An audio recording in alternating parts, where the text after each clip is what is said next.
Wayanad series part 3 കൊണ്ടുപോയത് full ഹാഷിമാവിൻ താത്തയാണ്. ഓര് രണ്ടാളും പാട്ട് പാടിയിട്ട് അങ്ങോട്ട് തകർത്തു.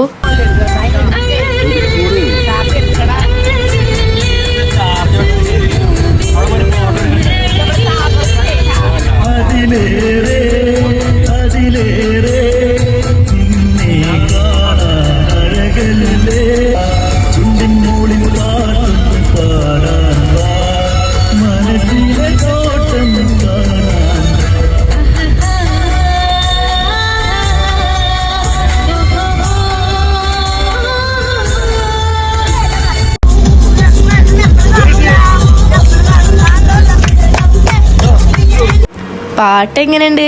അടിപൊളിയല്ലേ? വെറുതെ കമന്റ് ഇടി എങ്ങനെയുണ്ട്. അങ്ങനെ പാട്ടും മേളൊക്കെ കഴിഞ്ഞിട്ട് ഞങ്ങൾ ഫുഡ് കഴിക്കാൻ ഇറങ്ങി. അതാണല്ലോ മെയിന്. വയനാട് വന്നാൽ പിന്നെ ഫുഡിന്റെ കാര്യം ഒരു പേടിയും വേണ്ട. കാരണം ഇൻഡോർ എക്സ്പീരിയൻസ് വെച്ച് വയനാട്ടിലുള്ള എല്ലാ ഹോട്ടലും അടിപൊളിയാണ്. എന്തായാലും ഹോട്ടൽ കാണാൻ നല്ല ചന്തയുണ്ട്.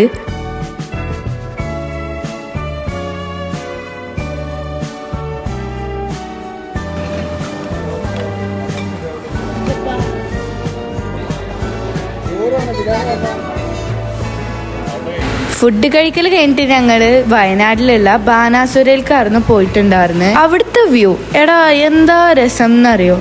ബാനാസുരയ്ക്ക് പോണവരാണെങ്കിൽ ഷിപ്പിങ് അത് എന്തായാലും ചെയ്യണം. കാരണം നല്ല പീസായിട്ടുള്ള ഒരു സ്ഥലമാണ് അവിടെ. ഞാൻ മുന്നിലിരിക്കണത് കണ്ടിട്ട് നിങ്ങൾ കരുതും ഞാൻ ആദ്യമേ പോയിട്ട് സീറ്റ് പിടിച്ചതാണെന്ന്. എന്നാ അതൊന്നല്ല, ആ മുന്നിലിരിക്കണ വണ്ടി എടുക്കണ കാക്ക എന്നെ പിടിച്ച് ഇരുത്തിയത്. അത് എന്തുകൊണ്ടാണെന്ന് വെച്ചാൽ ബാക്കിൽ വെയിറ്റേജ് കൂടിയാലേ സ്പീഡിൽ പോവുള്ളൂ എന്നാ പറഞ്ഞത്. അങ്ങനെ ഇക്കാരം നമ്മക്കറിയില്ലല്ലോ. ഞാൻ കണ്ണട വെച്ചത് കണ്ടാൽ നിങ്ങൾ കരുതും ഞാൻ ചെത്ത് ലുക്കാവാൻ നോക്കിയതാണ്.